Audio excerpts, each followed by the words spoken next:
All right, first question. Describe your transition from Heritage to high school. Well, it's kind of funny.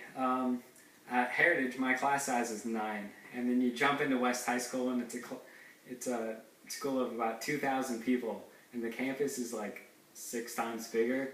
So you just have to get used to it for a while. It's a little overwhelming at first, but once you get into it, it's really not too bad. It's a little scary, I think, from the onset, but you just have to get used to it. It's just a little different. I think one thing to keep in mind is that you have to break it up into your groups and make sure your friend group is people that will support you and be strong, as opposed to people that will lead you in the wrong way. I think for me that's one thing that's really important to find, especially once you start. I think one of the big differences is how many more opportunities to do things you have at West or any high school, because it's a lot bigger, so you have to, it doesn't seem big though necessarily, because you have your own specific group of friends and people that you hang around, but you're going to have a lot more chances to do things, and I think that's a great thing to take advantage of. There's all kinds of sports and music things and drama stuff and all kinds of clubs. And then you have your specific friend group. In the beginning, it'll seem intimidating with a lot of people, but as it goes along, you get your friends, you get the teachers that you hang around, you get to know people, and it doesn't seem that big. It kind of gets smaller as you go along. Alright, so what do you wish you would have known back then that you know now? I'd say that the key thing when you're going in is just be yourself and don't be nervous, don't be intimidated, and just try to be friendly, try to get to know people. Everyone goes in the same way, so everyone wants to get friends and get to know people, start making friends, and the best way I think is to get involved in things. It doesn't matter what it is, whatever you're passionate about, clubs, sports. For me it was running, but it can be anything really. Pretty much the same thing. I think a lot of times coming in, you think it's scary, and really, high school isn't scary at all. You just have to find your balance and just be yourself.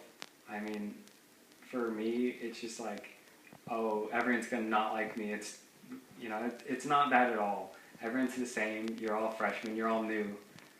There's a whole freshman wing at my high school that they ease you in. We don't take hard classes as our freshman year. They do it as well as they can to make sure that it's not scary and it's not overwhelming. What were some struggles that you had?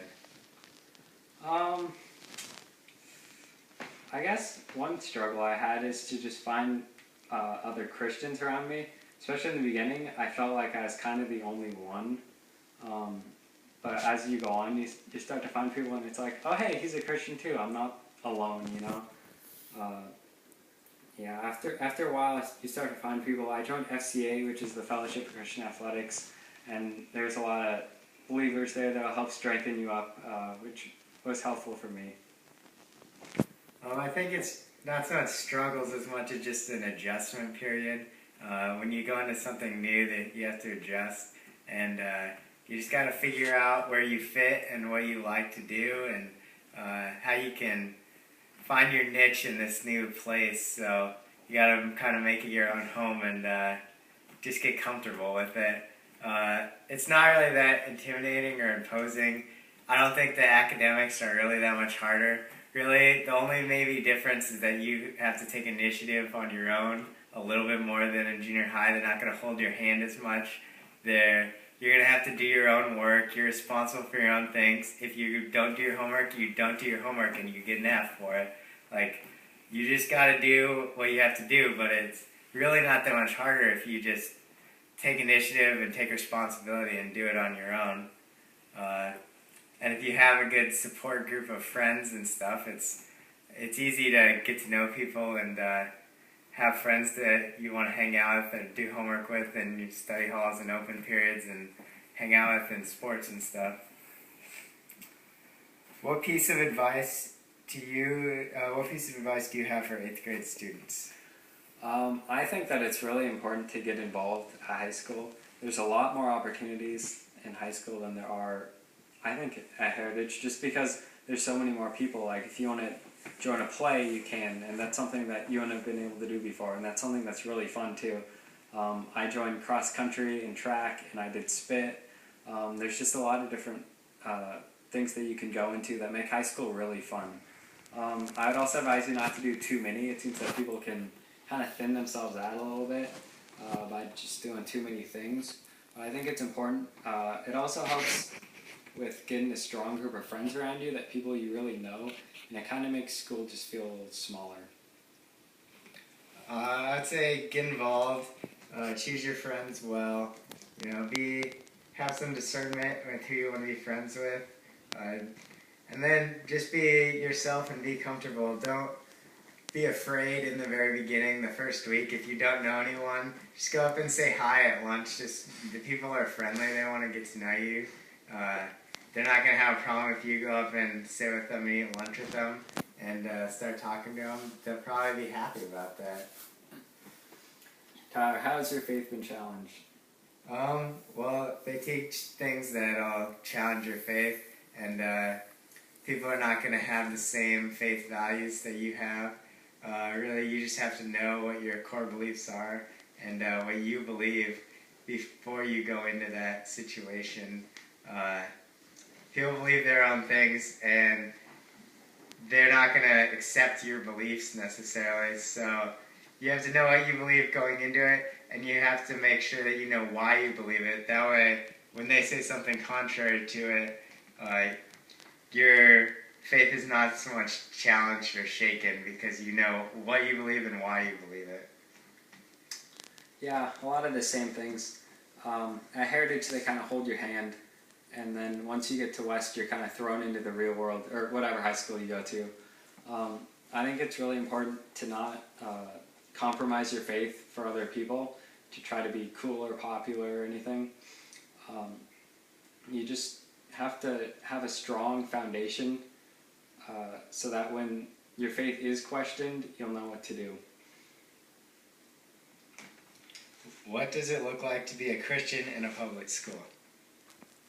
Well, it's not all that different from some other people. I think you just have to shine your light. You want to seem different on the outset. Like, people should know that you're a Christian just by looking at you. But that doesn't mean you have to be all like, oh, I'm different than everyone either, or stuck up or anything. I think you just are someone that's more positive a lot of times, and just a light to other people, and helping other people make the right decisions too. Yeah, I think it's just like any other part of your life where you're a Christian. It's really no different. You don't change the way you act just because you go to a new school, or you don't act differently at home and school and church. I think you don't need to necessarily take that you're a Christian and rub it in every single person's face that you meet there. They should get to, if you get to know someone, they'll probably get to know that you're a Christian because that's part of your life. But I don't think you need to go up to everyone and tell them that you're a Christian. But I do think that you should act like a Christian. You should be a Christian. You should let your light shine. And people will notice that. People will definitely know that you're a Christian, especially as they get to know you. What is being taught that challenges a biblical worldview? Well, I think the thing that I was taught in schools that I've seen the most is that people don't take the Bible literally. There's not a literal interpretation of it, and that people will question its accuracy. Those are the two biggest things for me. I guess really to combat that, you just gotta know why you believe what you believe and know some of the specifics, know some of the facts, and you don't necessarily have to be the person that stands up and argue it, but you definitely can. But if you're gonna be the person to stand up and argue it, you gotta know your facts coming in. And if you don't know your facts going in, just go home and check it up later and make your own decisions. Yeah, I think I came into high school all prepared to have like this super intense Christianity evolution debate, but really like you don't have that as much. Teachers are usually pretty cool about like being tolerant of other people, although students aren't always. Um, I think it's just the base of people, of teachers and everything. Like if you start out from a different spot, then you're going to teach everything in a different light. Obviously your sciences are a little different there. I don't know. Sometimes you have weird things with teachers. Like I had one teacher that liked to cuss a lot, and it was a little weird in the beginning. But once, like I don't know, you just have to.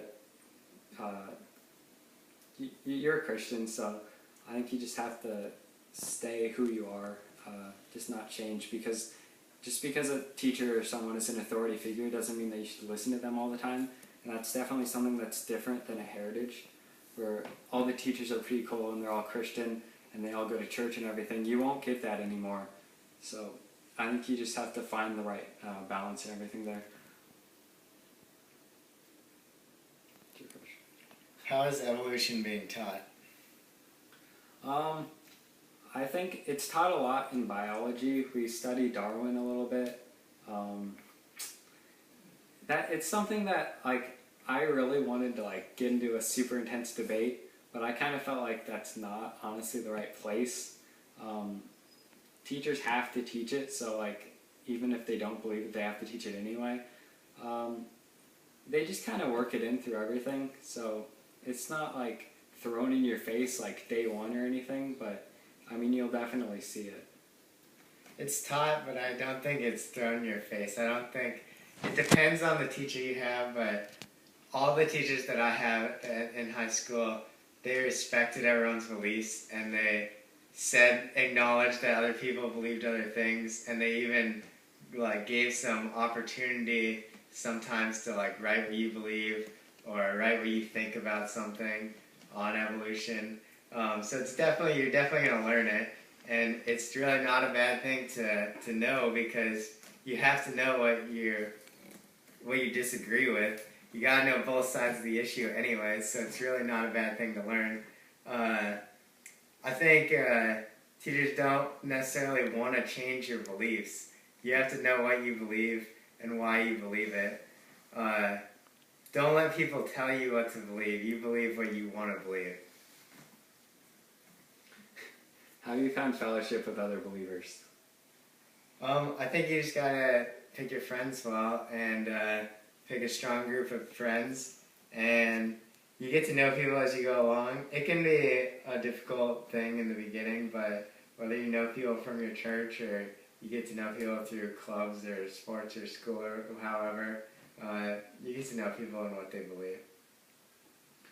Yeah, I think as a Christian you should be a little bit different, and I think that you'll find that other Christians are the same way. So I don't think it's that difficult to spot someone that's a Christian. It was also easier for me that I joined Fellowship of Christian Athletes, FCA, because then you find a strong group of other Christians that can help you in your walk. Yeah, I think it's really important to have fellowship with other believers, and even if it's not at your high school, at your church or something, just because if you're only friends with non-believers, then I think it's more likely that they're going to drag you in the wrong direction. But if you have another believer to just keep you strong and pointed in the right way, then you'll be a lot more successful in not compromising. I think that's it. So.